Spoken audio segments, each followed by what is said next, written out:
Against the gods अर्थात देवताओं के विरुद्ध। अध्याय 1161 से 1163। नमस्कार, आप कहानी में खो जाएं उससे पहले चैनल को सब्सक्राइब करें और नोटिफिकेशन ऑन करें। धन्यवाद। अध्याय 1161 अनंत स्वर्ग दिव्य मीनार eternal heaven tower. Eternal heaven god दायरे के ठीक केंद्र में था। ये वास्तव में एक सच्चा अस्तित्व नहीं था, बल्कि शाश्वत स्वर्ग मोती का एक प्रक्षेपण था। प्रोफाउंड गॉड कन्वेंशन से पहले से ही यह अफवाह थी कि प्रतियोगिता का एक राउंड इटर्नल हेवन टॉवर के अंदर आयोजित किया जाएगा। हालांकि सभी स्वर्ग चुने हुए बच्चों को माननीय बहुई के शब्दों को सुनकर अपनी उत्तेजना को दबाना अभी भी मुश्किल हो रहा था। हालांकि यह केवल एक भ्रामक मीनार थी, ये पूरे पूर्वी दिव्य क्षेत्र में उच्चतम स्तर और सबसे पवित्र अस्तित्व था।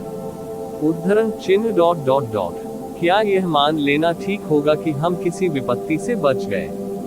स्नो सॉन्ग दायरे के बैठने के क्षेत्र में म्यू हुआनजी और बाकी लोग प्रोफाउंड गॉड कन्वेंशन के अगले दौर पर ध्यान देने के मूड में नहीं थे। उन्होंने शुरू में सोचा था कि उनके लिए कोई रास्ता नहीं बचा है, लेकिन अचानक चीजें शांत हो गईं। काफी देर बाद भी म्यू हुआनजी अपने होश में वापस नहीं आया था। म्यू बिंगयुन ने अपना सिर हिलाया और हल्की सांस लेते हुए कहा, बड़ी बहन की चिंता वास्तव में सही थी। ऐसा लगता है कि वह बस एक बुरी आत्मा के वश में है। जब वह उससे पहली बार मिला था तो उसने वैसा ही व्यवहार किया था, और अब शाश्वत स्वर्ग ईश्वर क्षेत्र में उसने एक बार फिर ऐसा किया। मुझे लगता है कि वह अपने जीवन में कभी भी खुद को नियंत्रित नहीं कर पाएगा। चिंता करने की कोई जरूरत नहीं है।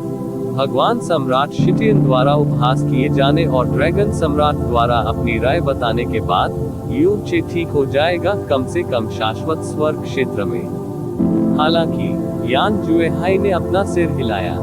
मुझे डर है कि यू चे के लिए पूर्वी दिव्य क्षेत्र में रहना कठिन हो जाएगा।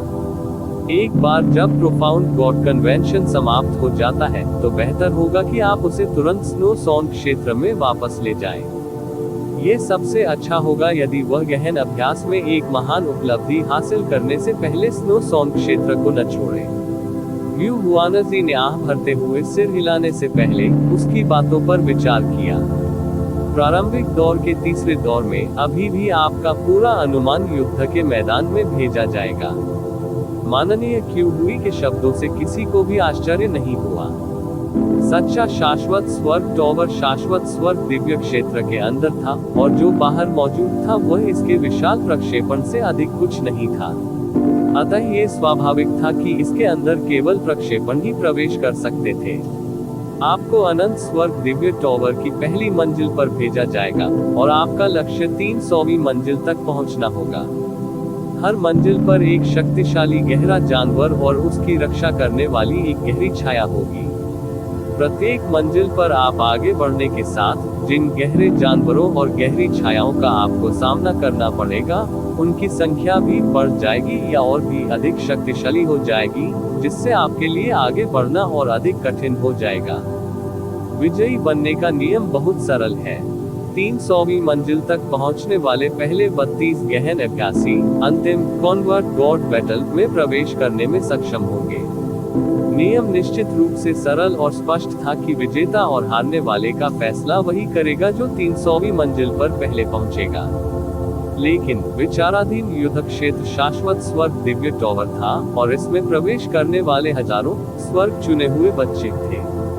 ये स्पष्ट था कि यद्यपि 300वीं मंजिल तक पहुंचना काफी सरल लग रहा था, लेकिन ऐसा करना निश्चित रूप से बिल्कुल कठिन होगा। एक क्षण रुके, माननीय क्वेहुई ने अभी अपनी बात पूरी ही की थी कि अचानक एक आलसी आवाज बहुत ही अभद्र तरीके से गूंजी। भगवान सम्राट शिटियन ने सुस्ती से कहा, इस राजा के पास आपको प्रारंभिक दौर के तीसरे दौर के बारे में याद दिलाने के लिए कुछ है। ये सर्वोत्तम होगा यदि आप उन सभी विधियों का पूरे विस्तार से उल्लेख करें जिनका इस दौर में उपयोग किया जा सकता है और जिनका उपयोग नहीं किया जा सकता है। अन्यथा ये भद्दा होगा यदि नियमों का पालन करते हुए संयोग से कोई जीत गया, और फिर अप्रत्याशित रूप से किसी बेतुके व्यक्ति द्वारा उसे मार दिया गया। शाश्वत स्वर्ग के देवता सम्राट के चेहरे पर गुस्सा था, लेकिन उन्होंने उस पर हमला नहीं किया। माननीय क्यूहुई ने अपनी भौहें थोड़ी नीचे झुका ली। उन्होंने भगवान सम्राट शिटिन को कोई जवाब नहीं दिया, लेकिन उनकी आवाज का स्वर भारी हो गया।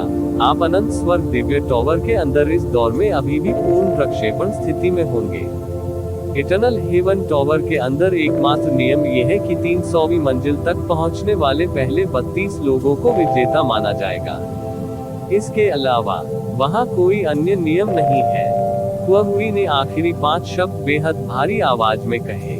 ये स्पष्ट था कि वे भगवान सम्राट शिटिन की ओर निर्देशित थे। आप अपनी इच्छानुसार अपने पास मौजूद किसी भी चीज का उपयोग कर सकते हैं, चाहे वह कोई हथियार हो, गहन कवच हो, गहन वस्तुएं हो या गहन संरचना हो। साधनों पर बिल्कुल कोई प्रतिबंध नहीं है। यदि शायद आप किसी प्रकार का शर्मनाक तरीका अपनाना चाहें, तो वह भी पूरी तरह ठीक रहेगा। लेकिन कुछ चीजें हैं जिनके बारे में इस सम्मानित व्यक्ति को आपको चेतावनी देनी चाहिए। माननीय क्यूहुई ने अपनी भौहें नीची कर ली और धीरे से कहा, सबसे पहले इटर्नल हेवन टॉवर के अंदर का स्थान बेहद खास है, और यहाँ तक कि एक उच्च स्तरीय स्थानिक गहन वस्तु भी इसे भेदने में सक्षम नहीं होगी। ऐसा कार्य आपकी अपनी गहन शक्ति से करना पूर्णतया असंभव होगा। मैं आप सभी को सलाह देता हूं कि किसी भी मंजिल को सीधे बाईपास करने के लिए स्थानिक गहन वस्तुओं का उपयोग करने के विचार को तुरंत त्याग दें। दूसरा, ये सम्मानित व्यक्ति आपको सुझाव देगा कि आप गहरे जानवरों और गहरी छायाओं से न बचें और जबरन ऊपर की ओर न बढ़ें, क्योंकि एक बार जब गहरे जानवर और गहरी छायाएं आपकी आभा को समझ लेते हैं, तो वे तब तक आपका पीछा करते रहेंगे जब तक आप अपनी मृत्यु को प्राप्त नहीं कर लेते। गहरे जानवरों से बचकर जबरन अगली मंजिल तक जाने की कोशिश आपको केवल ऐसी स्थिति में पहुंचाएगी जहां आप पर आगे और पीछे से हमला किया जाएगा, जिससे आप प्रभावी रूप से अपनी कब्र खोद लेंगे। एक बार जब आप मर जाते हैं, हालांकि आप पुनर्जीवित हो सकेंगे, आपके पुनरुद्धार का स्थान उस स्थान से 10 मंजिल नीचे होगा जहां आप मरे थे। इसके अलावा जब आप ऐसा करेंगे तो इन 10 मंजिलों के सभी गहरे जानवर और गहरी छायाएं पुनर्जीवित हो जाएंगी। जहां तक अपने आप को गहरे जानवरों और गहरी छायाओं द्वारा महसूस होने से रोकने की बात है, ये वास्तव में एक अच्छा विचार है, लेकिन यह अफसोस की बात है कि इटर्नल हेवन टॉवर के अंदर हर मंजिल के इलाके में दूसरों के साथ कुछ भी सामान्य नहीं है, और यह बेहद जटिल है। यह मूल रूप से एक स्वप्न है कि अगली मंजिल पर जाने के लिए बाहर निकलने से पहले मुझे होश न आए। तीसरा, माननीय क्यूहुई की ठंडी निगाहें यूचे पर स्पष्ट रूप से पड़ी। किसी और को अपनी ताकत देने का सपना मत देखो। आप में से प्रत्येक को अनंत स्वर्ग टॉवर के प्रक्षेपण के अंदर एक पूरी तरह से अलग स्थान पर भेजा जाएगा। दूसरे शब्दों में, आपके युद्ध क्षेत्र एक दूसरे से पूरी तरह अलग हो जाएंगे। कोई किसी के काम में हस्तक्षेप नहीं कर सकता। आप केवल अपने आप पर भरोसा कर सकते हैं। कॉन्फेड गॉड स्टेज पर शोर हो गया। कुछ लोग तीसरे दौर के बारे में चर्चा कर रहे थे, कुछ बेहद आश्चर्यचकित थे, और कुछ ऐसे भी थे जो गुप्त रूप से अपना सिर हिला रहे थे। प्रारंभिक दौर के पहले और दूसरे दौर उन दौरों के विशेष नियमों के कारण भाग्य और यादृच्छिकता से काफी प्रभावित थे, यहाँ तक कि युनचे ने जिस तरह से धोखा दिया, उसे अंत में वास्तव में नियमों का उल्लंघन नहीं माना गया। लेकिन प्रारंभिक दौर का तीसरा दौर, जैसा कि माननीय क्यूहुई ने स्पष्ट रूप से कहा था, सही मायने में एक भयंकर प्रतिस्पर्धा थी, जो प्रतिभागियों की वास्तविक ताकत का आकलन करेगी। उन्हें उन सभी भयानक जानवरों को मारना था जो इटर्नल हेवन टॉवर पर चढ़ते समय उनके सामने आते थे, और जबरन उनसे भागने का प्रयास करना मौत को दावत देने के बराबर होगा। वे किसी भी स्थानिक वस्तु का उपयोग करने में भी असमर्थ थे। इसके अलावा प्रत्येक व्यक्ति का युद्ध क्षेत्र दूसरों से पूरी तरह से अलग हो जाएगा। कोई भी किसी दूसरे के काम में हस्तक्षेप नहीं कर सकता या उनकी मदद नहीं ले सकता। ये स्पष्ट था कि 300वीं मंजिल तक पहुंचने का सबसे सुरक्षित तरीका, या सटीक रूप से ऐसा करने का एकमात्र तरीका, हर मंजिल पर गहरे जानवरों और गहरी छायाओं को पूरी तरह से मारना था, और सबसे तेज गति से संभव था। ये केवल पूर्ण शक्ति ही थी जो ऐसा कार्य पूरा कर सकती थी। इस दौर में धोखाधड़ी की कोई संभावना ही नहीं थी। माननीय क्यू हुई के लिए बिना किसी हिचकिचाहट के सीधे तौर पर कोई अन्य नियम नहीं है शब्द कहने का यही कारण था। आप वास्तव में क्या कर सकते हैं, भले ही हम आपको कोई भी तरीका अपनाने की अनुमति दें। कई लोगों की निगाहें जाने अनजाने यूचे पर टिक गई। ऐसा कोई भी नहीं था जो दैवीय क्लेश क्षेत्र के पहले स्तर की उसकी गहन शक्ति के बारे में सोचकर अपने दिल में हंस नहीं रहा था। कुल 300 मंजिलें थीं और हर मंजिल के साथ गुजरने में कठिनाई बढ़ती जाती थी। पहली कुछ मंजिलें सबसे आसान होनी चाहिए और उन सभी को मूल रूप से पूरा करने की गारंटी दी गई थी। लेकिन यू दियाचे की दिव्य क्लेश क्षेत्र के पहले स्तर की गहन ताकत के कारण यह अज्ञात था कि क्या वह पहले कुछ आसान मंजिलों को भी पार कर सकता था। प्रारंभिक दौर के तीसरे दौर में उनके परिणाम स्पष्ट रूप से सबसे खराब होने वाले थे, जिसमें उनकी रैंकिंग सूची में सबसे नीचे थी। अन्य लोग निश्चित रूप से अत्यंत भयंकर लड़ाइयों से गुजरेंगे और एक दुर्लभ अनुभव प्राप्त करेंगे, भले ही वे सम्मानित ईश्वर चरण में प्रवेश करने में सक्षम न हो। लेकिन यूचे के मामले में वह केवल एक मजाक बनकर रह गया। आखिरकार केवल सच्ची शक्तिशाली ताकत वाले लोगों के पास ही कॉन्फेड गॉड बैटल में प्रवेश करने की योग्यता होगी, जो अंत में होने वाली थी। इटर्नल हेवन टॉवर के अंदर प्रतियोगिता में यूचे को हंसी का पात्र बनना ही था। लेकिन स्नो सॉन्ग दायरे के लोगों के पास इसकी परवाह करने की हिम्मत नहीं थी। म्यू बिंगयुन विशेष रूप से उम्मीद कर रही थी कि तीसरा दौर जल्द से जल्द समाप्त हो और फिर तुरंत यूचे के साथ शाश्वत स्वर्ग क्षेत्र को छोड़ दे और स्नो सॉन्ग में वापस आ जाए। उसे कॉन्फेड गॉड बैटल में कोई दिलचस्पी नहीं थी। इस समय गहन ईश्वर सम्मेलन का मुख्य आकर्षण वह पहले से ही कल्पना कर सकती थी कि म्यू जुआनिन कितना क्रोधित होगा। वह इस बात से क्रोधित होगी कि यूचे ने जबरन प्रारंभिक दौर के 2 दौर पार कर लिए और खुद को पूर्वी दिव्य क्षेत्र के सभी शीर्ष विशेषज्ञों की नजरों में उजागर कर दिया। वह इस बात से नाराज होगी कि मू बिंगयुन ने यूचे पर उचित तरीके से नजर नहीं रखी। स्नो सॉन्ग छोड़ने से पहले मू जुआनिन ने उसे फिर से निर्देश दिया था कि उसके खात्मे के बाद पूरे समय यूचे पर नजर रखे और उसे अपनी नजरों से दूर न जाने दे। ऐसा इसलिए था क्योंकि वह चाहती थी कि दूसरे लोग उस पर जितना संभव हो उतना कम ध्यान दें, क्योंकि यूचे के पास ऐसे रहस्य थे जो बिल्कुल भी किसी के सामने उजागर नहीं किए जा सकते थे।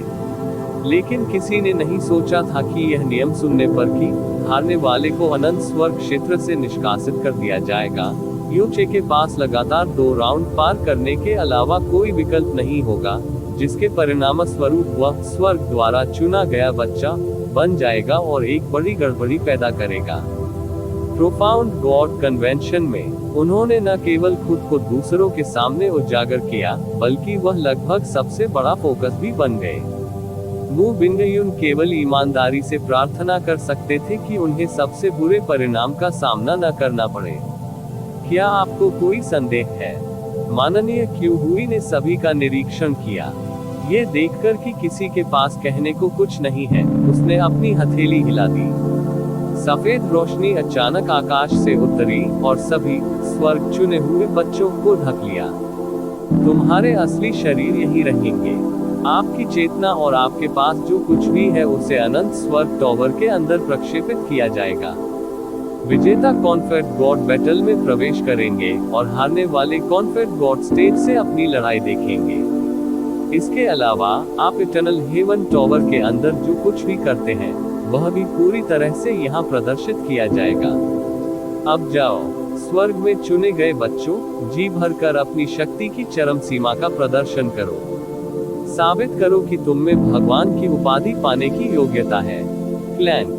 स्वर्ग चुने हुए बच्चों की निगाहें, जो सफेद रोशनी से ढकी हुई थी, अचानक कई गुना अधिक गंभीर हो गई। उन सभी की आकृतियां पूरी तरह से सफेद रोशनी में डूबी हुई थी, जिससे उन्हें स्पष्ट रूप से देखना असंभव हो गया था। उसी समय तारों की रोशनी की 1000 किरणें आकाश में उड़ गई, क्योंकि वे सभी स्वर्ग में चुने गए बच्चों के अनुमानों को लेकर अनंत स्वर्ग टॉवर में उड़ गईं। अनंत स्वर्ग टावर पर प्रकाश की किरणें धीमी गति से चमक रही थी। एक सेकंड में प्रकाश की 1000 और धारियां आकाश से गिरी, और छवियों में परिवर्तित होने से पहले तेजी से गिरते उल्का की तरह उनके बीच समान दूरी के साथ कॉन्फ्लिक्ट गॉड स्टेज पर गिरी। इन छवियों की पृष्ठभूमि एक जैसी थी, और उनके बारे में एकमात्र चीज जो अलग थी वह थी छवियों के केंद्र में खड़ी मानव आकृतियां। ये मानव आकृतियां कोई और नहीं बल्कि स्वर्ग द्वारा चुने गए हजारों बच्चे थे। वे अब इटर्नल हेवन टॉवर के अंदर मौजूद थे। छवियां इटर्नल हेवन टॉवर मंजिल 0 के अंदर शुरुआती बिंदु प्रदर्शित कर रही थी। जैसे ही इटर्नल हेवन टॉवर के अंदर लड़ाई शुरू हुई, इस समय जैस्मीन की नजर भी दूसरी ओर चली गई। बाद में वह अप्रत्याशित रूप से चुपचाप घूम गई। कैजी, मेरे पीछे आओ। कुछ ठंडे शब्दों को पीछे छोड़ते हुए उसकी आकृति बहुत दूर तक उड़ गई थी। कैजी ने डरकर उसके पीछे चलने से पहले अपने होंठ काटे। जैस्मीन सबसे आगे थी और कैजी उसके पीछे। उन्होंने शाश्वत स्वर्ग क्षेत्र को छोड़ दिया और तब तक उड़ते रहे जब तक वे बहुत दूर नहीं पहुंच गए। तभी जाकर जैस्मीन आखिरकार अपने रास्ते पर रुकी। उसकी पीठ कैजी की ओर थी, क्योंकि वह स्थिर खड़ी थी। बड़ी बहन कैजी जैस्मीन के पीछे खड़ी थी, क्योंकि उसके हाथों ने उसकी स्कर्ट के कोनों को कसकर पकड़ रखा था। फाड़ना। एक धात्विक ध्वनि निकली, जैसे एक विशाल ध्वनि अलगाव अवरोध ने उन्हें ढक दिया। इसी समय जैस्मीन ने पलटकर सीधे कैजी की ओर देखा। उसके चेहरे पर आश्चर्यजनक रूप से गुस्से का भाव था। उसकी लाल रंग की पुतलियां हल्की हल्की कांप रही थी, क्योंकि उनमें से एक ऐसी ठंडक निकल रही थी जो कैजी के लिए पूरी तरह से अपरिचित थी। बड़ी बहन। कैजी अनजाने में एक कदम पीछे हट गई। उसकी नाक की नोक झुर्रीदार थी और वह रोने के कगार पर थी। उसे यह बिल्कुल समझ नहीं आया कि उसकी बड़ी बहन इतनी गुस्से में क्यों थी। कैजी। जैस्मीन की छाती ऊपर नीचे होने लगी। वह अपनी भावनाओं को दबाने की पूरी कोशिश कर रही थी, लेकिन उसकी आवाज अभी भी थोड़ी कांप रही थी। ईमानदारी से बताओ, तुम उससे कहाँ और कब मिले थे? मैं 2 साल से अधिक समय पहले, जब बड़ी बहन ने पिछली बार अचानक एकांत खेती शुरू की थी। मैं ऊब गई थी और बिल्कुल अकेली थी, इसलिए मैं खेलने के लिए बाहर चली गई। फिर गलती से उससे टकरा गया। कैजी वह व्यक्ति थी जो अपनी बड़ी बहन को छोड़कर दुनिया में किसी भी चीज से नहीं डरती थी।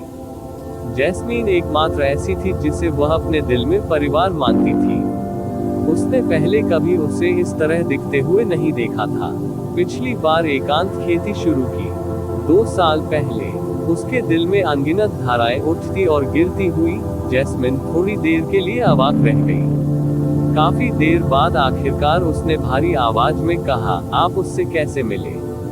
और सब कुछ आप उसके बारे में जानते हैं, मुझे वह सब बताएं। मुझसे कुछ भी न छिपाएं। कैजी ने चावल चुगने वाली मुर्गी की तरह बार बार सिर हिलाया। मैं तुम्हें सब कुछ बताऊंगी। मैं बड़ी बहन को सब कुछ बताऊंगी। असामान्य रूप से क्रोधित जैस्मिन के सामने कैजी ने उसकी आंखों पर पर्दा डालने की हिम्मत नहीं की। उसने उसे हर घटना के बारे में बताया। संयोग से डाकिया क्षेत्र में पहुंचना और यूचे के हस्तक्षेप से बचाया जाना। बाद में जब उसे पता चला कि वह हेवनली वुल्फ स्लैश का उपयोग कर सकता है और साथ ही बर्फ और आग को भी नियंत्रित कर सकता है, तो उसने उस पर ध्यान दिया। फिर उसने धीरे धीरे उसकी पहचान की पुष्टि की और उसके उद्देश्यों के बारे में थोड़ा जान लिया। यूचे और ब्लैक सोल डिवाइन सेक्ट के बीच घृणित रिश्ते को देखना। हुगुइके से डिवाइन 9 स्टार बुद्ध जेड की जबरन वसूली करना। यून का अनुसरण करना चे अमर सम्राट ग्रास को प्राप्त करने की अपनी यात्रा पर। और इसी तरह उसने जैस्मीन को सारी बात विस्तार से बताई। जैस्मीन चुपचाप उसकी बातें सुन रही थी, एक भी शब्द बोले बिना, जब तक कि कैजी ने उत्सुकता से उसे वह सब कुछ नहीं बता दिया जो वह यूचे के बारे में जानती थी। तभी उसकी भावनाएं फूट पड़ी। कैजी, तुम ये सब स्पष्ट रूप से जानती हो, तो तुमने इसे इतने समय तक मुझसे क्यों छिपाया? मैंने ये जानबूझकर नहीं किया। उसकी आवाज में सिसकियां थी। ऐसा इसलिए है क्योंकि क्योंकि बड़ी बहन ने कहा था कि आप उसे इस जीवन में फिर कभी नहीं देख पाएंगे, और अगर किसी दिन वह ईश्वर लोक में आ भी गया, तो भी आप निश्चित रूप से उससे मिलने नहीं जाएंगे। इसीलिए मैंने इसे गुप्त रखा। चूंकि आप जानते हैं कि मैं उससे नहीं मिलूंगा, चाहे कुछ भी हो, आपने उसे अनंत स्वर्ग क्षेत्र में आने में मदद क्यों की? तुम मुझे इस स्थान पर क्यों लाए हो? क्योंकि मैं हमेशा से जानता था कि बड़ी बहन वास्तव में उसे बहुत याद करती है, और वास्तव में उससे दोबारा मिलना चाहती है। कैजी ने अपना सिर उठाया। उसकी आंखें चमकती हुई आंसुओं से भरी हुई थीं। जब भी आप कोई सपना देख रहे होते हैं, तो बड़ी बहन हमेशा उसका नाम पुकारती है। तुरंत जैस्मीन की आंखों में धुंध छा गई, लेकिन उसने दर्द से अपना सिर हिला दिया। फिर क्या आप जानते हैं कि मैंने उससे दोबारा न मिलने का फैसला क्यों किया, चाहे कुछ भी हो? क्या आप जानते हैं कि आपने जो परेशानी पैदा की है उसकी गंभीरता क्या है? रिपोर्ट अध्याय टिप्पणियां संपर्क करें टॉस साइट में दान करें। अध्याय 1162 स्टार भगवान के आंसू। जैस्मीन ने अपनी उंगली फैलाए और अपनी भावनाओं पर नियंत्रण खोते हुए उसकी आवाज कर्कश हो गई। वह अपने ग्रह पर सर्वोच्च राजा है, और ऐसा कुछ भी नहीं है जो उसे वहां खतरे में डाल सके। उस स्थान पर उसके परिवार के सदस्य, दोस्त और साथ ही उसकी महिलाएं भी हैं। वह अपना पूरा जीवन बिना किसी चिंता के वहां जी सकता है, लेकिन इस जगह पर उसका कोई नहीं है। क्या आप जानते हैं ऐसा होना उनके लिए कितना खतरनाक है? यहाँ वह जितना अधिक बोलती थी, उतना ही अधिक उत्तेजित हो जाती थी। क्या तुम्हें पता है कि उसके पास कितने रहस्य हैं? यदि उनमें से एक को भी उजागर किया गया, तो इससे संपूर्ण ईश्वर क्षेत्र के लोगों में लालच पैदा हो जाएगा। उस समय उसका जीवन, जिस ग्रह से वह आया है, और जो कुछ भी उसके पास है, वह हमेशा के लिए नष्ट हो जाएगा। क्या आप नहीं जानते कि वे लोग कितने शक्तिशाली हैं जो अनंत स्वर्ग क्षेत्र में प्रवेश कर सकते हैं? यह उसके लिए दुनिया की सबसे खतरनाक जगह है, जहां उसे किसी भी कीमत पर नहीं जाना चाहिए। यदि उन लोगों में से एक को भी उसके किसी भी रहस्य का पता चल गया, तो वह होगा। क्या अब आप समझ गए? मैं कैजी का शरीर अकड़ गया। अज्ञात संख्या में लोग उस स्थान की जांच कर रहे हैं जहां मैं उन वर्षों के दौरान गायब हो गया था, और यहां तक कि अधिक लोग मेरे द्वारा दुष्ट भगवान का अविनाशी रक्त प्राप्त करने के बारे में नहीं भूले हैं। इसलिए अगर मैं उससे मिलता और दूसरों को पता चलता उनके प्रश्नों के कुछ सुराग, क्या आपको एहसास है कि उसके बाद क्या होगा? ये कई कारणों में से एक है कि मैं उनसे क्यों नहीं मिल सकता। चमेली की सांसें भारी हो गई। उसे ऐसा लग रहा था जैसे उसकी आत्मा भयानक लहरों में खींची जा रही हो। बड़ी बहन, मैं अपनी गलती जानता हूँ। कैजी की आंखें आंसुओं से धुंधली हो गई थी। मैं केवल बड़ी बहन के लिए कुछ करना चाहता था, आपको एक सुखद आश्चर्य देने के लिए। मुझे नहीं पता था कि यह इतना खतरनाक होने वाला था। मैं वास्तव में अपनी गलती समझता हूँ। कैजी, अब जब तुमने इतनी बड़ी मुसीबत खड़ी कर दी है, तो तुम्हें मुझसे निश्चित रूप से वादा करना होगा कि तुम मुझसे कुछ भी नहीं छिपाओगे, या अपने दम पर कोई निर्णय नहीं लोगे। जहां तक कारण है, अगर आपने तुरंत मुझे उससे मिलने के बारे में बताया होता, तो उसे उस ग्रह पर वापस लाने के बहुत सारे तरीके होते जहां से वह आया है, और फिर से ईश्वर के दायरे में कदम नहीं रखता। कम से कम हम स्थिति को इस तरह बिगड़ने से तो रोक सकते थे। लेकिन अब आपकी इस गलती से निपटने के लिए मैं क्या कर सकता हूँ? चमेली का पूरा शरीर कांप रहा था। उसके जीवन में दो सबसे महत्वपूर्ण लोग कैजी और युनचे थे। कैजी को स्वर्गीय वुल्फ स्टार भगवान की विरासत मिलने से पहले ही वह इतनी बुरी तरह से हिल गई थी कि उसे लगा जैसे आधा आकाश ढह गया हो। अब उसे युचे को भी ऐसी स्थिति में देखना पड़ा। बड़ी बहन, कैजी ने ध्यान से आगे देखा, और उसने नम आंखों से कहा, मुझे अपने गलत काम का एहसास है। ऐसा इसलिए है क्योंकि मैंने बड़ी बहन की बातें नहीं सुनी। दी, गुस्सा मत हो, ठीक है, हो सकता है शायद ऐसा कुछ भी नहीं होगा जिसके बारे में बिग सिस चिंतित है। इसके अलावा मेरा मानना है कि बिग सिस्टर निश्चित रूप से उनसे दोबारा मिलना चाहती थी। बड़ी बहन बहुत शक्तिशाली है, इसलिए आपके पास बहुत सारे तरीके होने चाहिए। दूसरों द्वारा पहचाने बिना उससे मिलने के लिए। आप नहीं समझते। चमेली ने धीरे से सिर हिलाया। आप उसे समझ नहीं पा रहे हैं। आप अभी भी बच्चे हैं और इस दुनिया में कई चीजों की समझ की कमी है। बड़ी संख्या में लोगों का चीजों को देखने का नजरिया आपसे भिन्न होता है, और ऐसे बहुत से मामले हैं जो आपकी सोच से अनगिनत गुना अधिक क्रूर हो सकते हैं। जैस्मीन दूर हो गई ताकि कैजी को उसकी आंखों में गीलापन न दिखे, जिसे काबू में रखना उसके लिए मुश्किल हो रहा था। कैजी तुरंत अपने स्टार देव महल में लौटे और अपने कार्यों पर विचार करने के लिए खुद को बंद कर ले। आपको मेरी अनुमति के बिना एक भी कदम बाहर निकलने की अनुमति नहीं है।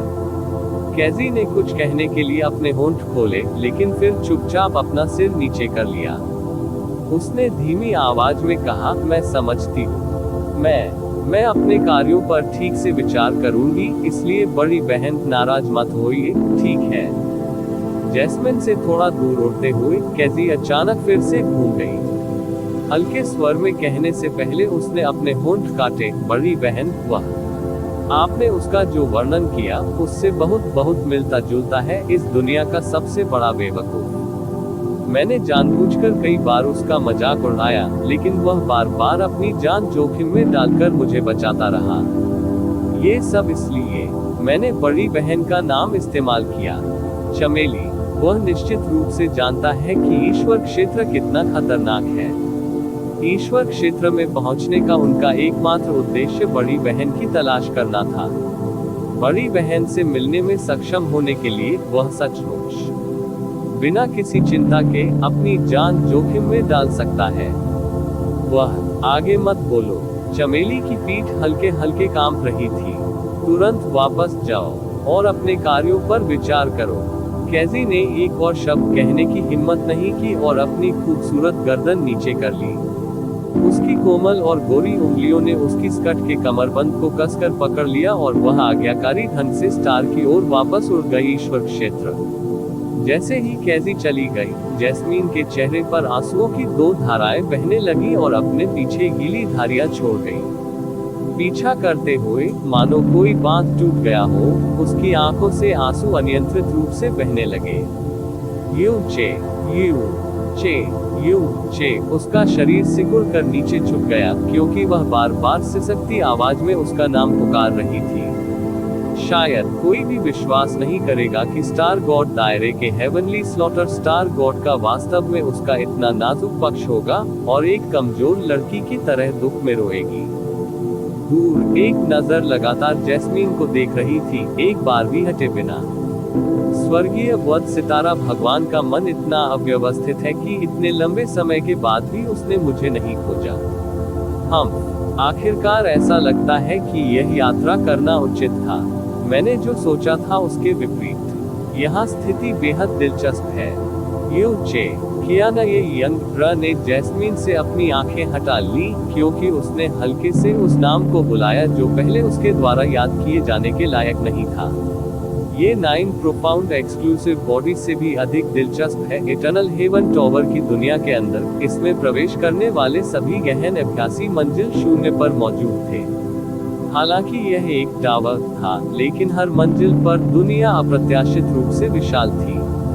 मंजिल 0 पर एक बंजर पहाड़ी क्षेत्र था, जहां हर जगह छोटे छोटे पहाड़ थे जिनकी चौड़ाई 50 किलोमीटर और ऊंचाई कई किलोमीटर थी। एक छोटे पहाड़ की चोटी पर मंजिल 1 तक जाने का रास्ता था, लेकिन उसे एक पत्थर के गेट से कसकर बंद कर दिया गया था। सभी गहन अभ्यासियों के आसपास का क्षेत्र और स्थान बिल्कुल एक जैसा था। अन्य मंजिलों और उनकी रक्षा करने वाले गहरे जानवरों और गहरी छायाओं की शक्ल भी बिल्कुल वैसी ही थी। इसे बिल्कुल निष्पक्ष प्रतिस्पर्धा कहा जा सकता है। इन सभी चीजों की छवियों को सम्मानित भगवान मंच पर पूरी तरह से पेश किया गया था। कोई भी व्यक्ति जिसे चाहे स्पष्ट रूप से देख सकता था।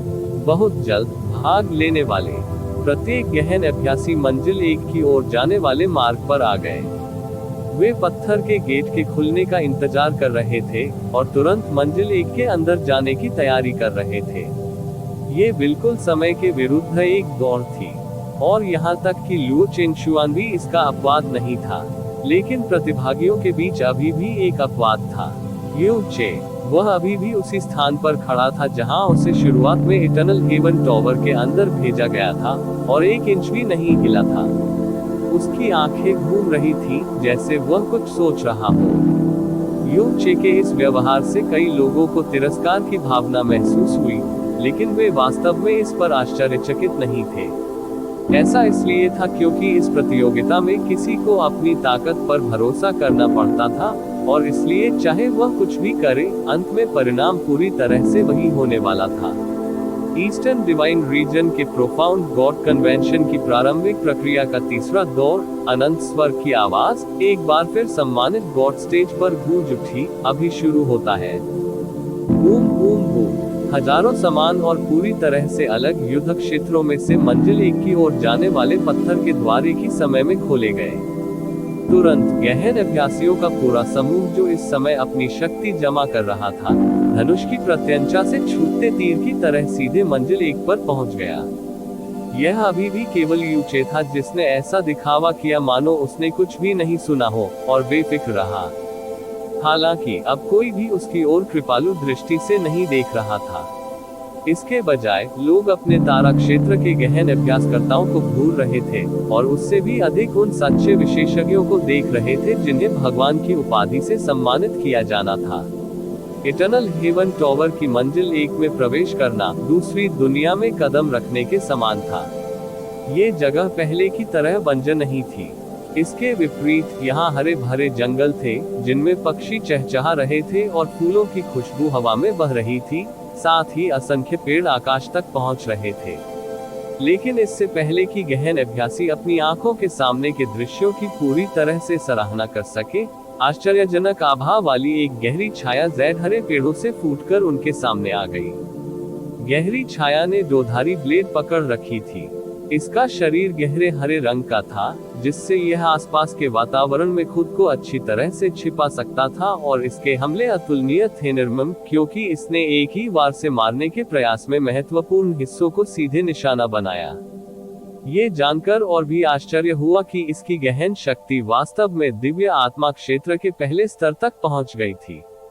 ऐसी खोज वाकई सभी के लिए चौंकाने वाली थी। यदि दिव्य आत्मा क्षेत्र के पहले स्तर की गहरी छाया मंजिल 1 पर दिखाई दे सकती है, तो ये कल्पना करना असंभव था कि ऊपरी मंजिलों पर यह कितना डरावना होगा। इससे पहले अभी भी कुछ लोग थे जो हंसी मजाक कर रहे थे और अनुमान लगा रहे थे कि युन चे जैसी गहरी ताकत वाला कोई व्यक्ति भी, जो केवल एक घृणित विधि का उपयोग करके शीर्ष 1000 की सूची में अपना रास्ता बनाने में सक्षम था, भी सक्षम होगा पहली कुछ मंजिलों से गुजरना, जहां जीत की गारंटी होनी चाहिए। लेकिन अब ऐसा लग रहा था कि वह मंजिल 1 से भी नहीं गुजर पाएगा। प्रत्येक गहन अभ्यासकर्ता जो इटर्नल हेवन टॉवर में प्रवेश कर चुका था, एक निर्विवाद शीर्ष विशेषज्ञ था। इसके अलावा वे मंजिल में प्रवेश करने के बाद सतर्क थे। इसलिए यद्यपि वे चौंके हुए थे, उनका मन शांत स्थिति में था। उन्होंने चतुराई से दुश्मन के हमलों को टाल दिया और तुरंत हमला बोल दिया। एक ही क्षण में इन युवा गहन अभ्यासियों के सुंदर प्रभाव को प्रदर्शित होते देख पूर्वी दिव्य क्षेत्र के सभी विशेषज्ञ काफी स्तब्ध महसूस कर रहे थे। अनजाने में उन्होंने प्रशंसा में एक साथ अपना सिर हिलाया। मंजिल 1 पर केवल दिव्य आत्मा क्षेत्र के पहले स्तर की गहरी छाया थी, जिससे निपटना बहुत आसान था। सभी गहन अभ्यासियों ने अपने चारों ओर की आभा का अनुसरण किया, और वे एक के बाद एक अपनी सबसे तेज गति से मंजिल 2 के प्रवेश द्वार की ओर दौड़े। मंजिल 2 एक रेगिस्तान था, जिसकी रक्षा दैवीय आत्मा क्षेत्र के पहले स्तर के एक सांसारिक गुण वाले गहन जानवर द्वारा की जा रही थी। विशेष वातावरण के कारण इस मंजिल से गुजरना थोड़ा कठिन था, लेकिन भाग लेने वाले गहन अभ्यासकर्ताओं के लिए ये फिर भी आसान था। बाद में मंजिल 3, मंजिल 4, मंजिल 5, मंजिल 10, मंजिल 15, मंजिल 20। कन्फेड गॉड स्टेज पर लोग एक दूसरे से चर्चा कर रहे थे या चापलूसी कर रहे थे, और वहां का माहौल काफी सौहार्दपूर्ण था। पहली कई दर्जन मंजिलों के बाद तक दूसरों पर भारी बढ़त लेना मुश्किल था। लेकिन जैसे जैसे अधिक से अधिक समय बीतता गया, फ्लोर 50 से गुजरने के बाद प्रतिभागियों के प्रदर्शन में अंतर और अधिक व्यापक होता गया। जिस गति से गहन अभ्यासी फर्श साफ कर रहे थे वह गति धीमी और धीमी होती गई, और सम्मानित भगवान मंच पर माहौल भी धीरे धीरे तनावपूर्ण हो गया। अंततः कोई 100 मंजिल पर पहुंच गया। दूसरे सर्वश्रेष्ठ प्रदर्शनकर्ता से 17 मंजिल तक आगे। ये व्यक्ति कोई और नहीं बल्कि युओ चांगशेंग था। फ्लोर 100 बहुत ऊंचा प्रतीत होगा, लेकिन हर कोई स्पष्ट था कि प्रतिस्पर्धा अभी भी शुरुआती चरण में थी। युन चे निश्चित रूप से नीचे से ऊपर तक गिनती करते हुए इटर्नल हेवन टॉवर के अंदर प्रतियोगिता में प्रथम स्थान पर था। वह अभी भी अपनी जगह पर खड़ा था और इस पूरे समय में बिल्कुल भी नहीं हिला था। ऐसा लग रहा था मानो जब से वह इटर्नल हेवन टॉवर के अंदर प्रकट हुआ था तब से वह पूरी तरह से अपनी चेतना खो चुका था। उसका शरीर स्थिर था और उसकी अभिव्यक्ति में जरा भी बदलाव नहीं आया था। हालांकि उसके दिल में भावनाओं का उतार चढ़ाव लगातार हो रहा था, क्योंकि वह चुपचाप बहुत सी चीजों के बारे में सोचता रहता था। ईश्वर क्षेत्र के बारे में उनकी वर्तमान समझ अतीत से बहुत अलग थी। विशेष रूप से शाश्वत स्वर्ग क्षेत्र के बारे में उनकी धारणा में एक बड़ा बदलाव आया था। अतीत में शाश्वत स्वर्ग ईश्वर क्षेत्र के बारे में उनकी समझ दूसरों के शब्दों पर आधारित थी। अनंत स्वर्ग ईश्वर क्षेत्र के बारे में उनकी धारणा ये थी कि यह सबसे धर्मी और सबसे प्रतिष्ठित राजा क्षेत्र था, जिसे दूसरों का गहरा सम्मान प्राप्त था। शाश्वत स्वर्ग क्षेत्र के निर्णायक दुनिया के बुरे लोगों का फैसला सुनाने में विशेषज्ञ थे और बिल्कुल निष्पक्ष और सख्त थे। इसलिए जब अनंत स्वर्ग क्षेत्र के लोगों ने उससे पूछताछ की तो वह बिना किसी चिंता के आगे बढ़ गया। हालांकि उनके आत्मविश्वास के पीछे मुख्य कारण ड्रैगन मोनार्क की उपस्थिति थी। यह शाश्वत स्वर्ग क्षेत्र के बारे में उनकी अनुकूल धारणा और उस पर उनके विश्वास के कारण भी था। लेकिन उसे जल्द ही पता चला कि वह वास्तव में बहुत भोला था। उनके द्वारा बोले गए शब्दों और कारण पर विचार किया जाता था। शाश्वत स्वर्ग मोती की गरिमा का उल्लंघन। न सिर्फ उन्हें नजरअंदाज किया गया, बल्कि उनके अपराध का वजन और भी बढ़ा दिया गया। हालांकि जब वही शब्द भगवान सम्राट शिटियन द्वारा बोले गए तो वे अवाक होकर शाश्वत स्वर्ग क्षेत्र से चले गए। ये पहली बात थी जो मू जुआनिन ने उसे तब सिखाई थी। इस दुनिया में कोई पूर्ण निष्पक्षता नहीं है। ये केवल पूर्ण शक्ति है जो वास्तविकता में मौजूद है। केवल तभी जब आपके पास पूर्ण शक्ति होगी, आपके साथ पूर्ण निष्पक्षता से व्यवहार किया जाएगा। अन्यथा आप केवल दूसरों के विचारों और उनके द्वारा बनाए गए निष्पक्षता के नियमों पर भरोसा कर सकते हैं। माननीय क्वहुई को पूर्वी दिव्य क्षेत्र का सबसे सख्त और सबसे निष्पक्ष व्यक्ति माना जाता था। उन्होंने अपना जीवन दुष्ट प्राणियों का न्याय करने के लिए समर्पित कर दिया था और अपना नाम त्यागने और इसे क्यूहुई में बदलने में भी संकोच नहीं किया था। लेकिन इस जैसे व्यक्ति ने बिना अधिक विचार किए सीधे तौर पर व्यू जुआनिन का अपमान किया था। शायद वह वास्तव में अतुलनीय रूप से निष्पक्ष और सख्त था, लेकिन युन चे ने जो और भी स्पष्ट देखा वह अन्य तारालोकों, अन्य लोक राजाओं को प्रकाश में लाने का उसका घृणित रवैया था और अन्य गहन अभ्यासकर्ता, क्योंकि वह निर्णायकों के नेता थे।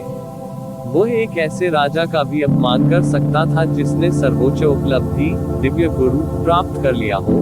जैसे कि यह स्वाभाविक बात हो, ये सच्ची वास्तविकता थी। ईश्वर क्षेत्र की वास्तविक प्रकृति वहां भी थी। जैस्मीन सौभाग्य से चमेली से मिलने की आशा अब उसके दिल में नहीं रही। युन चे यह महसूस करने से खुद को नहीं रोक सकी कि जैस्मीन वास्तव में शाश्वत स्वर्ग क्षेत्र में नहीं आई थी। उनके सभी प्रयास व्यर्थ थे। वह इस तरह के परिणाम को स्वीकार करने के लिए कैसे तैयार हो सकता है? वह वास्तव में अभी भी हार मानने को तैयार नहीं था। ऐसा इसलिए नहीं था क्योंकि पिछले वर्षों में उसकी कड़ी मेहनत व्यर्थ हो गई थी, बल्कि पहले से ही 3 साल हो चुके थे और उसने कई और अन्य लोगों से जो वादा किया था उसे वापस करने का समय करीब आ रहा था और वह नहीं मिला था चमेली अभी तक। यह अभी भी अंत नहीं है। यू चे ने ऊपर की ओर मुंह किया और अपनी आंखें बंद कर ली। उसने अपने दिल में खुद से बात की, जैस्मीन अनंत स्वर्ग क्षेत्र में नहीं आई थी, इसलिए उसने मुझे नहीं देखा। लेकिन अगर मैं पूर्वी दिव्य क्षेत्र में अपना नाम सभी को बता सकता हूँ, क्या मेरे पास अभी ऐसा करने का बहुत अच्छा अवसर नहीं है? दिव्य क्लेश क्षेत्र के प्रथम स्तर की ताकत के साथ एक गहन अभ्यासी गहन ईश्वर सम्मेलन के सम्मानित ईश्वर युद्ध में प्रवेश कर रहा है। हाँ, मेरा नाम सनसनी पैदा करने के लिए बाध्य है ना? जब मास्टर को इस बारे में पता चलेगा तो वह निश्चित रूप से बहुत क्रोधित होंगी। लेकिन अब बहुत कम समय बचा है और मेरे पास वास्तव में अपनी इच्छा पूरी करने का कोई दूसरा रास्ता नहीं है।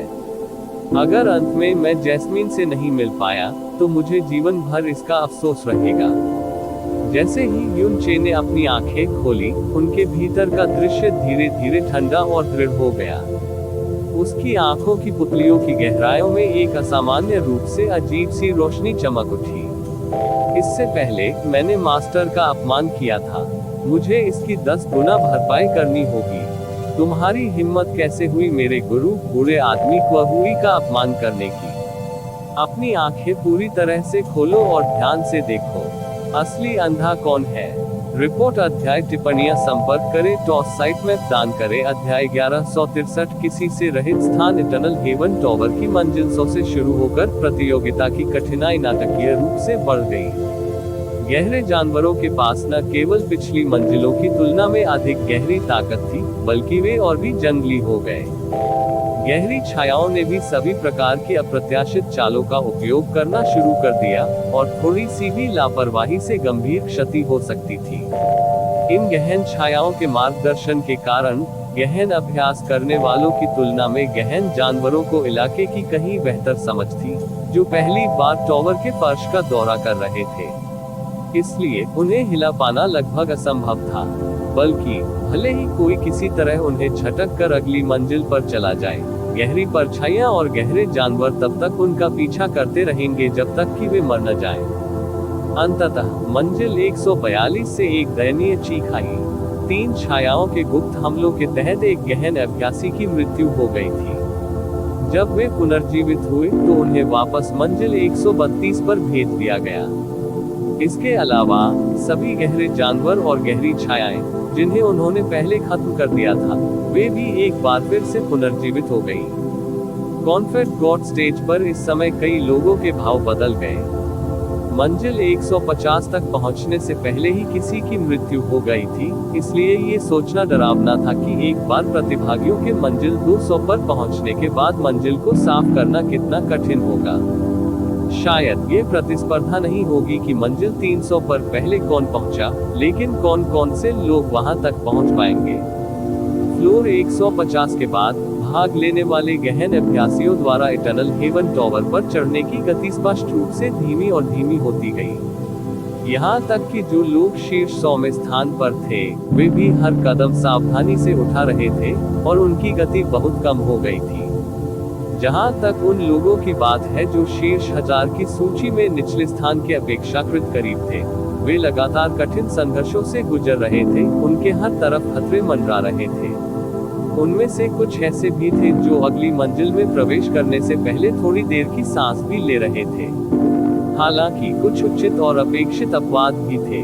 लुओ चांगशिन पहले से ही फ्लोर 200 के करीब थे, लेकिन उनकी हालत पहले जैसी ही अच्छी थी। गहरी धड़कनों और गहरी छायाओं के समूह का सामना करते हुए केवल एक सफेद रोशनी उनके पीछे से गुजरती हुई देखी जा सकती थी। ये देखना संभव नहीं था कि उसने क्या किया था, लेकिन गहरे जानवर और गहरी छायाएं एक के बाद एक जमीन पर गिर गईं, और फिर कोई आवाज नहीं हुई। वह अगली मंजिल के प्रवेश द्वार से नीचे उतरा जैसे ही अंतिम जानवर जमीन पर गिर गया। वह इतने स्वाभाविक और शांति से व्यवहार कर रहा था जैसे कि वह एक शांत और शांतिपूर्ण आंगन में टहल रहा हो। अपने रास्ते में अनगिनत विरोधियों को खत्म करने के उनके दृश्य प्रतियोगिता देख रहे लोगों को काफी आनंदित कर रहे थे। युवा मास्टर चांगशिन मुश्किल से 30 साल का है और उसे दिव्य आत्मा क्षेत्र में कदम रखे हुए मुश्किल से कुछ ही साल हुए हैं। इसके बावजूद गहन ऊर्जा पर उनका नियंत्रण इतनी महान ऊंचाइयों तक पहुंच गया है। ये राजा भी उस समय उनके लिए बिल्कुल अतुलनीय था। यह आह वास्तव में एक ऊपरी तारा क्षेत्र के राजा से आई थी। लुओ चांगशेन की शक्ल कमजोर थी, उसकी आभा पानी की तरह हल्की और सामंजस्यपूर्ण थी, और उसकी नजर में कोई तीक्ष्णता नहीं थी, जो अच्छी बात नहीं लगती थी। वह एक ऐसा अस्तित्व था जिसे बहुत आसानी से नजरअंदाज कर दिया जाएगा यदि वह लोगों के समूह के बीच खड़ा हो, और कोई भी उसका नाम नहीं जानता था। लेकिन हर बार जब उन्होंने अपनी ताकत का प्रदर्शन किया, तो इसने दूसरों को आश्चर्यचकित कर दिया। उन्होंने इस दुनिया के लोगों को यंग मास्टर चांगशेन कहलाने का कारण बताया, जिसने युवा पीढ़ी के बीच सबसे बड़ी प्रतिष्ठा हासिल की। पूर्वी दिव्य क्षेत्र जून जिले अभी भी बहुत छोटी है। न केवल उनकी गहन साधना असाधारण ऊंचाइयों तक पहुंच गई है, बल्कि उन्होंने तलवार चलाने में भी निपुणता हासिल कर ली है।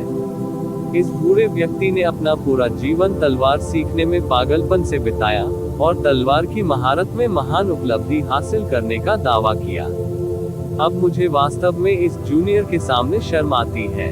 हाँ, वह कोई साधारण जूनियर नहीं है। वह स्वॉर्ड सॉवरेन की एकमात्र उत्तराधिकारी है, जो भविष्य में स्वॉर्ड सॉवरेन बनेगी। ब्लेज्ड लाइट रियलम किंग की बेटी इस पूरे समय जून जिलेई के साथ तालमेल बिठा रही है।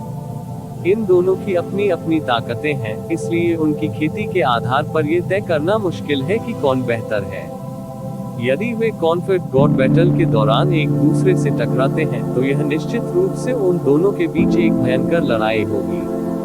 दूसरी ओर काफन आकाश क्षेत्र से लू लिंगचुआन पूर्वी क्षेत्र के 4 भगवान बच्चों में से एक हो सकता है, लेकिन अन्य 3 भगवान बच्चों की तुलना में उसकी हीनता अधिक से अधिक स्पष्ट होती जा रही है। इसके अलावा वह अन्य तीनों से 20 वर्ष से अधिक बड़ा है। ऐसा लगता है कि इस पीढ़ी में कफन आकाश क्षेत्र पवित्र ईव्स क्षेत्र और ग्लेज्ड लाइट क्षेत्र से कमतर होने जा रहा है। हालांकि ग्लेज्ड लाइट रियलम किंग की छोटी बेटी को सूची में सबसे निचले स्थान पर रखा गया है। उसने पहले ही दिव्य आत्मा रियलम के पहले स्तर की अपनी अल्प साधना के साथ इसे यहां तक पहुंचाकर एक शानदार प्रदर्शन दिखाया है। नहीं, तुमने कुछ नोटिस नहीं किया। ये सच है कि इस छोटी लड़की की रैंक इस पूरे समय में सबसे नीचे रही है, और जिस गति से वह टावर पर चढ़ रही है वह बहुत धीमी है। लेकिन वह एक बार भी मरी नहीं है। उससे पहले 200 से भी कम लोग कम से कम एक बार मर चुके हैं। वह सबसे अद्भुत बात है हमने अब तक इस दौर में देखा है। इटर्नल हेवन टावर के अंदर लड़ाई जारी रही, और समय बीतने के साथ और भी कठिन होती गई। एक बार जब वे फ्लोर 200 से गुजर गए, तो पूर्वी क्षेत्र के 4 गॉड चिल्ड्रन भी, जिन्होंने इस दौरान बाकियों पर बड़ी बढ़त बनाए रखी थी, स्पष्ट रूप से धीमे हो गए। स्वर्ग द्वारा चुने गए हजारों बच्चों की युद्ध शक्ति में अंतर पहले ही स्पष्ट कर दिया गया है। कॉन्फर्ड गॉड स्टेज पर वर्तमान प्रतियोगिता पर सभी प्रकार की चर्चाएं चल रही थी। होली ईव्स क्षेत्र के लोगों के जबरदस्त उत्साह के बाद लुओ चांगशेन फ्लोर 250 पर कदम रखने वाले पहले व्यक्ति बनने में सफल रहे। अपने गंतव्य तक पहुंचने से पहले अभी भी आखिरी 50 मंजिलें बाकी थी। क्लियरिंग फ्लोर 250, लुओ चांगशेन के चेहरे पर एक गंभीर और कठोर भाव था। उन्होंने अपनी गहन शक्ति को हर समय खुला रखा, धीरे धीरे और सावधानी से आगे बढ़ते रहे। वह अब पहले की तरह स्वाभाविक और शांति से नहीं चल रहा था, और उसकी बाईं बांह पर 2 हल्के निशान साफ दिखाई दे रहे थे। केवल 50 मंजिलें बची थी, लेकिन यह निस्संदेह कहा जा सकता है कि वे पिछली 250 मंजिलों की तुलना में कहीं अधिक भयानक होने वाली थी।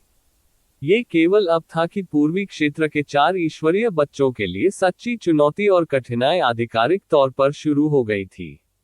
ऊपरी सितारा क्षेत्र के राजा ने कहा, अनंत स्वर्ग टावर पर चढ़ने की कठिनाई हमारी कल्पनाओं से पूरी तरह से परे है। अनंत हेवन पल ने हजारों अलग अलग दुनियाओं में से प्रत्येक की कठिनाई को उनमें प्रवेश करने वाले गहन अभ्यासियों की ताकत के अनुसार निर्धारित किया है। ये बिल्कुल स्पष्ट है कि इटर्नल हेवन पल का इरादा हर किसी को शीर्ष पर पहुंचने देने का नहीं है। तथाकथित सबसे कम समय में शीर्ष पर पहुंचना एक छद्मावरण है। मुझे लगता है कि इन हजारों में से केवल 30 लोगों में ही शीर्ष पर पहुंचने की ताकत होगी।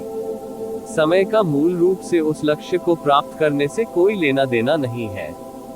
उसके आसपास के लोगों ने भी सहमति में सिर हिलाया। जब अनगिनत लोगों के आश्चर्य के बीच लुओ चांगशिंग ने मंजिल 250 के अंदर कदम रखा था, यू चे, जो 1 इंच भी नहीं हिला था और जिसे सभी ने नजरअंदाज कर दिया था और जल्दी ही भूल गया था, उसने इस समय अचानक कुछ हरकत दिखाई। जैसे ही वह भागा मंजिल 1 में इत्मीनान से प्रवेश। उनके आंदोलन ने तुरंत कई लोगों का ध्यान आकर्षित किया। इसके बाद, जैसा कि अपेक्षित था, उनके चेहरे पर एक व्यंग्य उभर आया। वह क्या करना चाहता है? वह टावर पर चढ़ने की योजना नहीं बना रहा है ना? हा, वह निश्चित रूप से अभी भी नहीं जानता है कि फ्लो 1 पर उसका सामना जिस प्रतिद्वंद्वी से होगा, उसके पास दिव्य आत्मा क्षेत्र की ताकत है। यही कारण है कि उसने पहले स्थान पर वहां जाने का साहस किया। वह एक सांस भी जीवित नहीं रह पाएगा। इतनी देर तक वहां पड़े रहने के बाद, वह अब किसी भी कीमत पर मरना चाहता है। वह अपना ऐसा तमाशा बना रहा है। अधिक से अधिक लोगों ने उसका उपहास किया और उस पर हंसे, और पलक झपकते ही बड़ी संख्या में दर्शकों की निगाहें यू चे पर केंद्रित हो गई। ऐसा इसलिए था क्योंकि कमजोरों को नीची दृष्टि से देखना निस्संदेह उन्हें एक प्रकार की श्रेष्ठता का एहसास कराता था। यहाँ तक कि निचले सितारा क्षेत्र के वे लोग, जो कॉन्फेड गॉड स्टेज पर उपस्थित विशेषज्ञों के बीच सबसे निचले स्तर के थे, यू चे का मजाक उड़ाने और उसे नीची दृष्टि से देखने से एक अतुलनीय आरामदायक और खुशी का अनुभव कर सकते थे। जैसे जैसे युन चे आगे बढ़ता गया, उसकी गति और तेज होती गई। जैसे जैसे वह आगे बढ़ा, उसकी आकृति भी तेजी से धुंधली होती गई और जैसे ही उसने मंजिल 1 में कदम रखा, वह बिना किसी निशान के पूरी तरह से गायब हो गया था। इस क्षण में सभी की हंसी अचानक रुक गई। इसके बजाय दर्शकों में मौजूद लोगों ने अचानक अपनी पुतलियां चौड़ी कर ली, क्योंकि उनके चेहरे पर एक स्तब्धता दिखाई देने लगी। गायब हो गया। क्या चल रहा है? वास्तव में क्या हुआ? क्या ऐसा हो सकता है कि उसने योग्यता छोड़ने की पहल की हो और अब उसे बाहर भेज दिया गया हो? नहीं, ऐसा नहीं है। जल्दी से देखो, परिवर्तन लगातार हो रहे हैं। प्रक्षेपण के अंदर यू चे की आकृति पूरी तरह से गायब हो गई थी, लेकिन प्रक्षेपण लगातार अलग अलग दृश्य दिखा रहा था। प्रक्षेपण द्वारा प्रदर्शित की जा रही छवि मंजिल 1 से होकर मंजिल 2 पर पहुंचती है और फिर बहुत तेजी से मंजिल 3 से होकर गुजरती है और मंजिल 4 पर पहुंचती है। इस पूरे समय के दौरान ये कैवल इलाका जो दिख रहा था और युन चे की आकृति का कोई निशान नहीं था। क्या हो रहा है? अनंत स्वर्ग के देवता सम्राट की आंखों में एक असामान्य रूप उभर आया।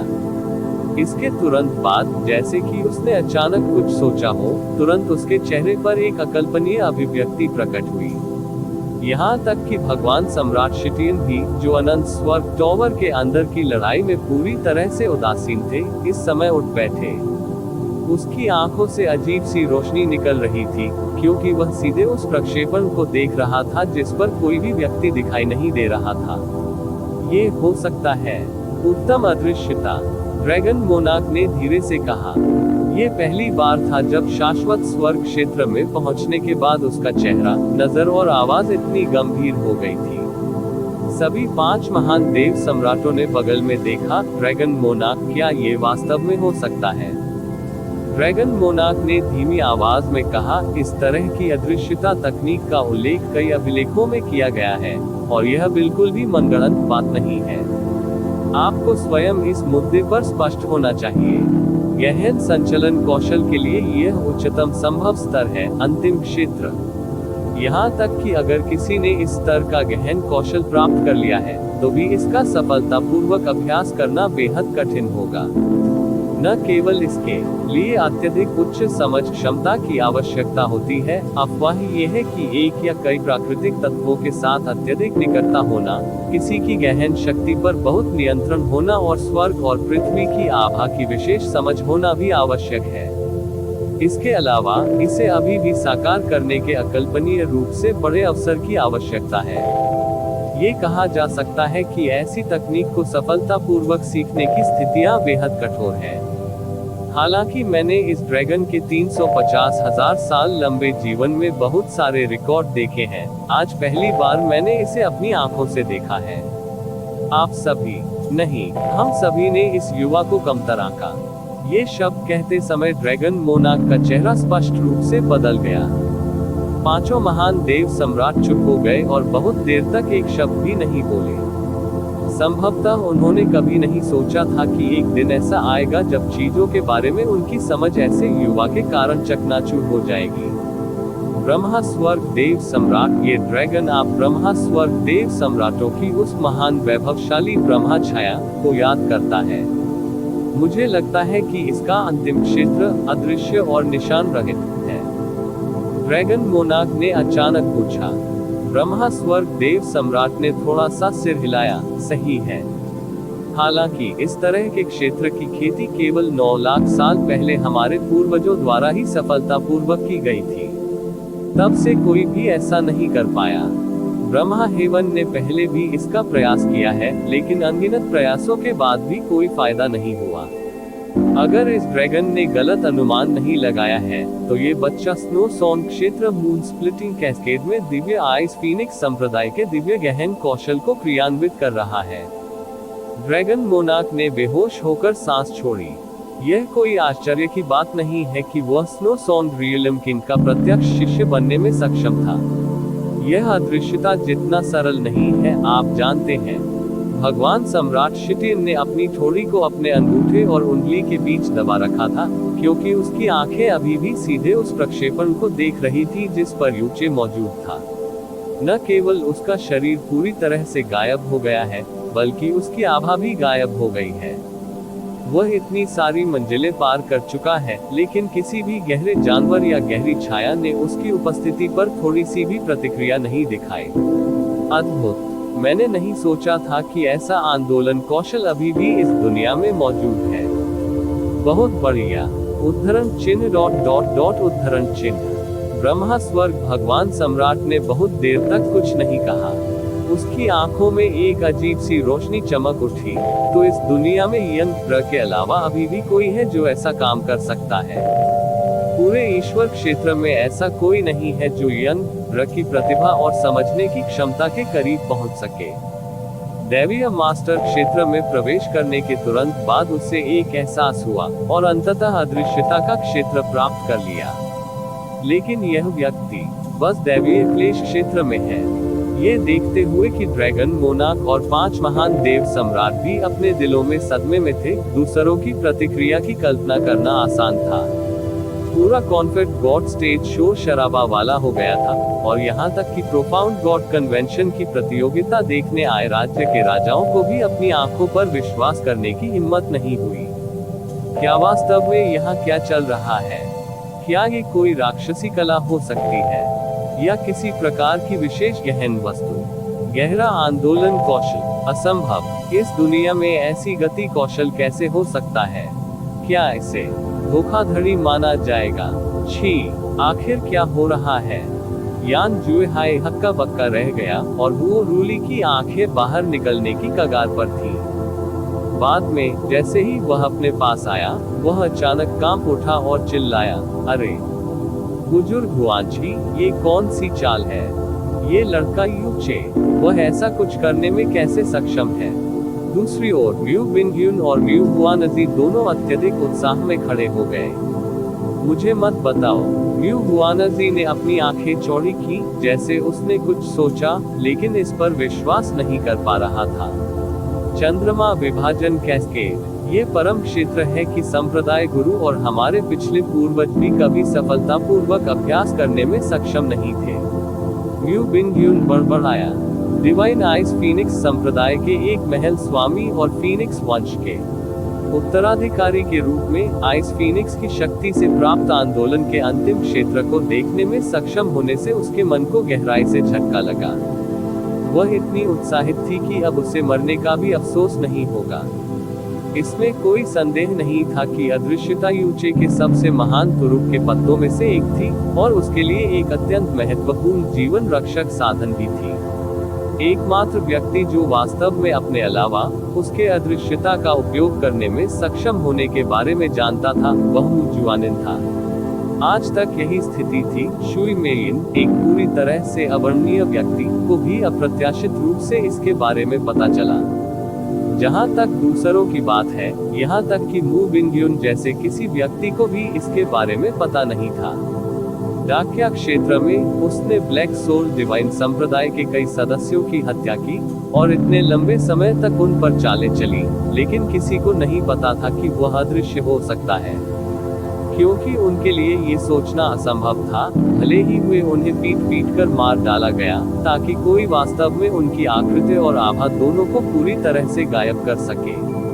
उसके हाथ में ऐसा तुरुप का पत्ता होने पर उसके लिए मरना मुश्किल था, भले ही वह कई बार सचमुच ऐसा चाहता हो। काफी देर तक चुप रहने, काफी देर तक चीजों पर विचार करने के बाद उसने ये तुरुप का पत्ता अनगिनत लोगों के सामने सिर्फ इसलिए दिखाया ताकि वह जैस्मीन से मिलने की अपनी इच्छा पूरी कर सके। यह एकमात्र तरीका था जिसके बारे में वह सोच सकता था, और चूंकि अदृश्य होने की उसकी क्षमता शुई मेन ने पहले ही खोज ली थी, वह जब चाहे दूसरों को इसके बारे में बता सकती थी, इसलिए यह अब कोई रहस्य नहीं था। अव्यवस्थित चीखों और चर्चाओं की आवाजों के बीच यूचे की गायब हुई आकृति तेजी से आगे बढ़ी। जब उसने पहली बार अदृश्यता के दायरे को समझा, तो उसे अदृश्य अवस्था में चलते समय भी सावधान रहने की जरूरत थी। थोड़ी सी लापरवाही दूसरों को उसकी उपस्थिति का पता देने के लिए काफी थी, लेकिन वर्तमान यूचे ने डाकिया क्षेत्र में खुद को संयमित किया था और 2 वर्षों तक खेती में बहुत प्रयास किया था। वह अब तक प्राप्त सभी अनुभव के कारण अदृश्यता के दायरे को आसानी से निष्पादित कर सकता था। अदृश्य रहते हुए उसे बिल्कुल भी सावधान रहने की जरूरत नहीं थी, और उसकी गति भी तेज और तेज होती जा रही थी।